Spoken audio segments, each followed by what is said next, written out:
हर हर महादेव दोस्तों, स्वागत है आपका हमारे YouTube चैनल पर। आज की वीडियो में हम सुनेंगे शिव महापुराण श्री रुद्र संहिता तृतीय खंड का 38वां अध्याय, विश्वकर्मा द्वारा दिव्य मंडप की रचना।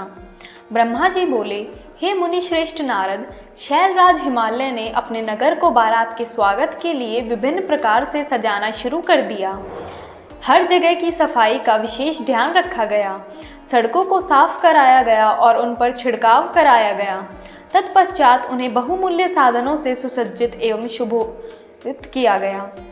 प्रत्येक घर के दरवाजे पर केले का मंगलिक पेड़ लगाया गया। आम के पत्तों को रेशम के धागे से बांधकर सुंदर बंदरवारें बनाई गई। विभिन्न प्रकार के सुगंधित फूलों से हर स्थान को सजाया गया। सुंदर तोरणों से घर को शुभमाया किया गया। चारों ओर का वातावरण अत्यंत सुगंधित था। वहाँ का दृश्य दिव्य और अलौकिक था। विश्वकर्मा को गिरिराज हिमालय ने आदरपूर्वक बुलवाया और उन्हें एक दिव्य मंडप की रचना करने को कहा। वह मंडप 10,000 योजन लंबा और चौड़ा था। वह दिव्य मंडप 40,000 कोस के विस्तृत क्षेत्र में फैला हुआ था। विश्वकर्मा, जो कि देवताओं के शिल्पी कहे जाते हैं, उन्होंने इस मंडप की रचना करना अपनी कुशलता एवं निपुणता का परिचय दिया। यह मंडप अद्भुत जान पड़ता था। उस मंडप में अनेकों प्रकार के स्थावर, जंगम पुष्प तथा स्त्री पुरुषों की मूर्तियां बनाई गई थी, जो कि इतनी सुंदर थी कि यह निश्चय कर पाना कठिन था कि कौन ज्यादा सुंदर एवं मनोहरम है। वहां जल में थल तथा थल में जल दिखाई दे रहा था। कोई भी मनुष्य इस कलाकृति को देखकर यह नहीं जान पा रहा था कि कहाँ जल है और कहाँ थल है। विभिन्न प्रकार के जानवरों की कलाकृतियाँ जीवंत दिखाई दे रही थी। अपनी सुंदरता से जड़ हृदयों को मोहित करते सारस कहीं सरोवर में पानी पीते दिखाई देते थे, तो कहीं जंगलों में सिंह ऐसे लग रहे थे कि मानो अभी दहाड़ना शुरू कर देंगे। नृत्य करने की मुद्रा में बनाई गई स्त्री पुरुषों की मूर्तियों को देखकर ऐसा लगता था मानो वाकई नर नारी नृत्य कर रहे हों।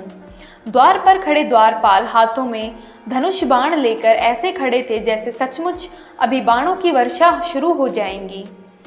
इस प्रकार सभी कृत्रिम वस्तुएं बहुत ही सुंदर एवं मनोहर थी, जो कि बिल्कुल जीवित लग रही थी। द्वार के मध्य में देवी महालक्ष्मी की सुंदर मूर्ति की स्थापना की गई थी, जिन्हें देखकर ऐसा प्रतीत होता था मानो क्षीर सागर से निकलकर साक्षात लक्ष्मी देवी वहां आ गई हों। वे सभी शुभ लक्षणों से युक्त दिखाई दे रही थी। मंडप में विभिन्न स्थानों पर हाथियों की कलाकृतियां भी बनाई गई थी। कई स्थानों पर घोड़े घुड़सवारों सहित खड़े थे, तो कहीं सुंदर अद्भुत दिव्य रथ जिन पर सफेद अश्व जुते हुए थे। मंडप के मुख्य द्वार पर नंदीश्वर, जो कि शिवजी की सवारी हैं, उनकी मूर्ति बनाई गई थी, जो कि स्फटिक मणि के समान चमक रही थी। उसके ऊपर दिव्य पुष्पक विमान की रचना की गई थी, जिसके पल्लवों और सफ़ेद चामरों से सजाया गया था। विश्वकर्मा द्वारा समस्त देवताओं की भी प्रतिमूर्ति की रचना की गई थी, जो कि हूबहू वास्तविक देवताओं से मिलती थी।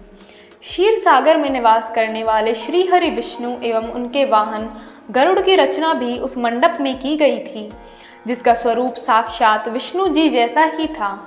इस प्रकार विश्वकर्मा द्वारा जगत के सृष्टिकर्ता ब्रह्मा जी की भी प्रतिमा उनके पुत्रों एवं वेदों सहित बनाई गई थी। साथ ही वह प्रतिमा वैदिक सूत्रों का पाठ करती हुई दिखाई दे रही थी। स्वर्ग के राजा देवेंद्र अर्थात इंद्र एवं उनके वाहन ऐरावत हाथी की मूर्ति भी जीवित थी। इस प्रकार विश्वकर्मा द्वारा बनाई गई सभी कलाकृतियां कला का अद्भुत नमूना थी, जो कि दिव्य एवं मनोरम थी, जिन्हें देखकर यह जान पाना अत्यंत मुश्किल है कि नामुमकिन है कि वे असली थी या फिर नकली। देवताओं के शिल्पी विश्वकर्मा द्वारा रचित यह दिव्य मंडप ऐश्वर्य से युक्त एवं सभी को मोहित कर लेने वाला था। तत्पश्चात शैलराज हिमालय की आज्ञा के अनुसार विश्वकर्मा ने देवताओं के रहने के लिए कृत्रिम लोकों का निर्माण किया, जो कि अद्भुत थे। साथ ही उनके बैठने के लिए दिव्य सिंहासनों की भी रचना की गई। ब्रह्मा जी के रहने के लिए विश्वकर्मा ने सत्यलोक की रचना की, जो दीप्ति से प्रकाशित हो रहा था। तत्पश्चात श्री हरि विष्णु के लिए बैकुंठ का निर्माण किया गया। देवराज इंद्र के लिए समस्त ऐश्वर्य से संपन्न दिव्य स्वर्गलोक की रचना की गई। अन्य देवताओं के लिए भी उन्होंने सुंदर एवं अद्भुत भवनों की रचना की। देवताओं के शिल्पी विश्वकर्मा ने पलक झपकते ही इस अद्भुत कार्य को मूर्ति रूप दे दिया। सभी देवताओं के रहने हेतु उनके दिव्य लोकों जैसा कृत्रिम लोकों का निर्माण करने के पश्चात विश्वकर्मा ने भक्तवत्सल भगवान शिव के ठहरने हेतु एक सुंदर, मनोरम एवं अद्भुत घर का निर्माण किया।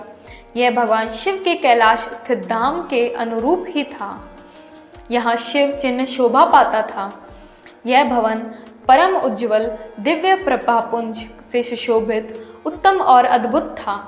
इस भवन की सभी ने बहुत प्रशंसा की, यहाँ तक कि स्वयं भगवान शिव भी उसे देखकर आश्चर्यचकित हो गए और विश्वकर्मा की इन रचनाओं को उन्होंने बहुत सराहा। विश्वकर्मा की यह रचना अद्भुत थी। इस प्रकार जब सुंदर एवं दिव्य मनोरम मंडप की रचना हो गई और सभी देवताओं के ठहरने के लिए यथा योग्य लोकों का भी निर्माण कर दिया गया, तो शैलराज हिमालय ने विश्वकर्मा को बहुत बहुत धन्यवाद दिया। तत्पश्चात हिमालय प्रसन्नतापूर्वक भगवान शिव के शुभ आगमन की प्रतीक्षा करने लगी। हे नारद, इस प्रकार मैंने वहाँ का सारा वृतांत तुम्हें सुना दिया है। अब आप और क्या सुनना चाहते हैं? ओम नमः शिवाय।